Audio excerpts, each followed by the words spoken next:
pembahasan selanjutnya itu Ummul Mukminin Ramlah binti Abu Sofyan, sebut Ummu Habibah. Ini Ummu Habibah ini sebenarnya sepupunya Rasulullah juga. Karena Abu Sofyan itu adalah paman Nabi Muhammad.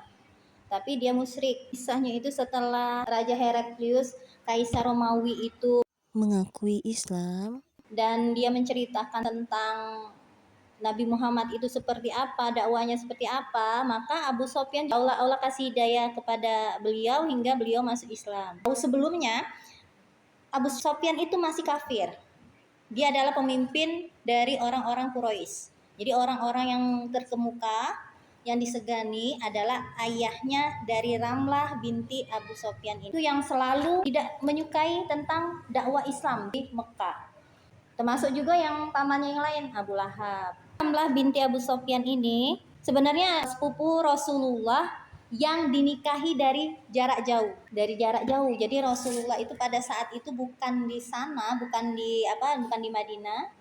Ummu Habibah atau Ramlah tadi itu berada di Habasyah. Berada dalam naungan atau perlindungan dari Raja Najasyi.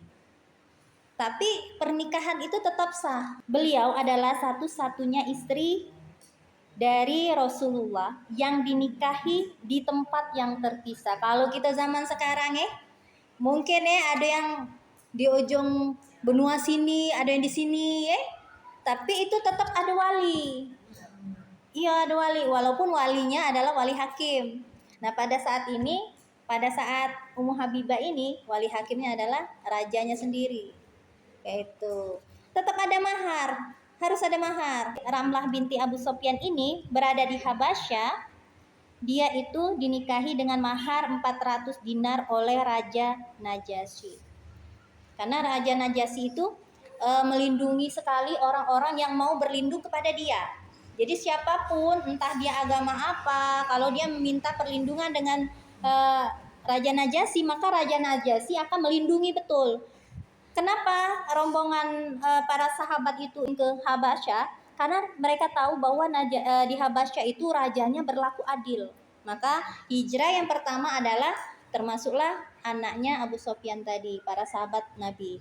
Dan Ramlah binti Abu Sofyan ini adalah barisan pertama orang muslim yang masuk Islam ketika ayahnya itu masih kafir. Abu Sofyan sebenarnya mencoba untuk menarik kembali agar anaknya kembali kepada agama nenek moyangnya, menyembah berhala. Tapi mencoba tapi tetap gagal ya. Itulah kekuatan dari keimanan seorang Ummu Habibah. Pada saat itu sebenarnya Ummu Habibah ini sudah menikah dengan Ubaidillah ya. Tapi akhirnya Ubaidillah itu kafir lagi, masuk agama Nasrani.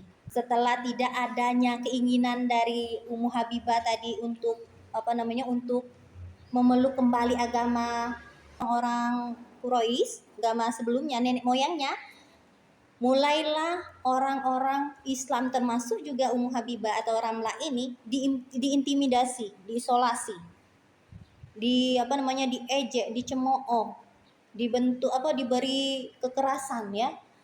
Artinya mereka itu memang disuruh agar terpaksa masuk lagi agama nenek moyang. Kalau kamu tidak mau maksud orang-orang Quraisy, maka kamu akan diperlakukan seperti ini untuk melemahkan keimanan. Tetapi orang mukmin yang sudah memiliki keimanan, yang sudah nancep keimanannya di dalam hati, maka mereka tidak akan pernah goyah gitu ya. Akhirnya turunlah wahyu untuk hijrah. Kemudian rombongan yang muslim, Nabi Muhammad belum hijrah itu, disuruh hijrah dulu. Ketika orang-orang Quraisy itu melihat para sahabat hidup dengan tenang dan nyaman di negeri Habasyah, maka orang-orang Quraisy mengirim 2 utusan yang bernama Amr al-As bin Wa'il, kemudian Abdullah bin Abu Rabi'ah. Kenapa? Mereka ingin menyampaikan bahwa orang-orang yang tadi yang masuk ke Habasyah tadi, yang dilindungi oleh Najasyi itu sebenarnya adalah saudara-saudara mereka, harus dikembalikan. Maksudnya harus dikembalikan lagi ke Mekah, nggak usah dilindungi. Kami mau mengambilnya kayak gitu, mau diminta kembali. Tapi setelah menghadap Najasyi, Mereka seperti ini berkatanya. Wahai Baginda Raja, sesungguhnya ada sekelompok orang dari bangsa kami yang datang dan berlindung di negerimu ini. Mereka adalah orang-orang muda yang belum banyak makan asam garam. Mereka telah meninggalkan agama kaumnya sendiri, tetapi tidak juga memeluk agamamu. Agama Najasyi pada saat itu adalah Nasrani, tidak menyembah berhala, melainkan menganut agama baru yang tidak kami kenal dan Anda pun tidak mengenalnya. Kami diutus oleh pembesar kaum mereka yang merupakan orang tua, kemudian paman-pamannya dan keluarga mereka sendiri untuk memohon agar engkau mengeluarkan ekstradisi ini, mengeluarkan orang-orang itu dan mengembalikannya kepada kami, maksudnya ya. Orang-orang yang mengutus kami itu jelas lebih tinggi derajatnya dari mereka dan lebih mengerti tentang hakikat persoalan atau keyakinan agama yang selama ini mereka mencibir dan mengecamnya. Maka Ummu Salamah, istrinya Rasulullah yang kemarin kita bahas ya, yang meriwayatkan kisah ini berkata, ada satu hal yang dihindari sekaligus ditakutkan oleh Abdullah bin Abu Rabi'ah dan Amr bin As, yaitu Najasyi menentang untuk mengembalikan orang-orang muslim tadi.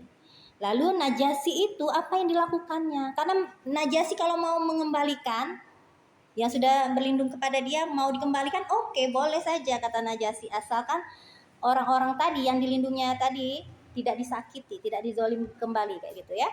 Maka Najasyi pun marah. Jadi marah Najasyi. Dia berkata, demi Allah, tidak bisa. Jika begini caranya, aku tidak akan menyerahkan mereka kepada kedua orang ini. Maksudnya Abdullah tadi dengan Amr ya. Aku tidak akan membiarkan teraniaya orang-orang yang memohon perlindungan dariku datang ke negeriku dan memilihku daripada orang lain.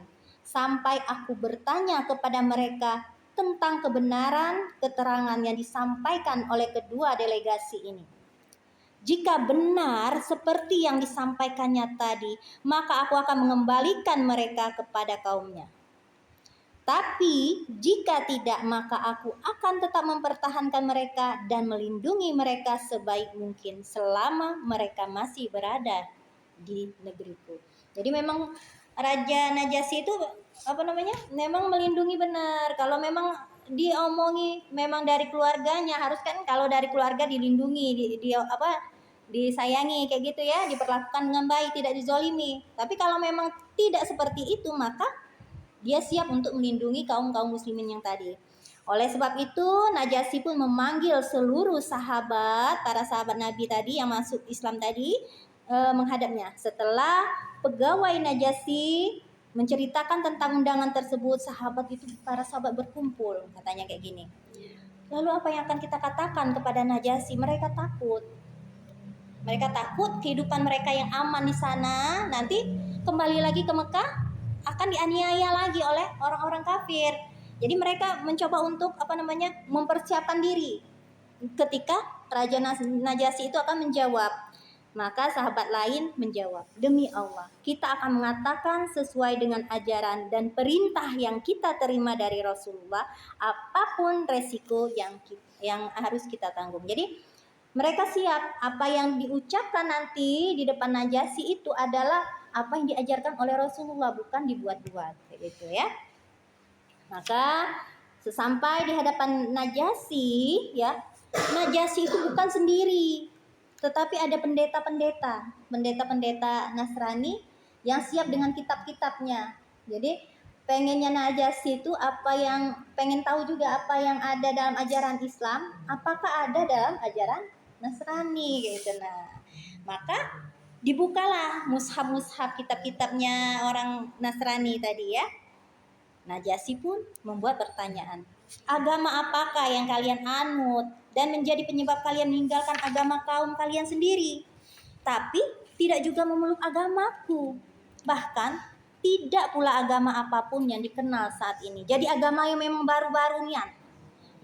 Iya, agama yang kalau Majusi, kenapa kalian tidak menganut Majusi? Sudah ada Majusi, ada Nasrani, ada Yahudi, ada juga penyembah berhala. Kenapa tidak menganut itu? Kenapa harus menganut dengan agama yang baru kayak gitu kan, kata Najasyi.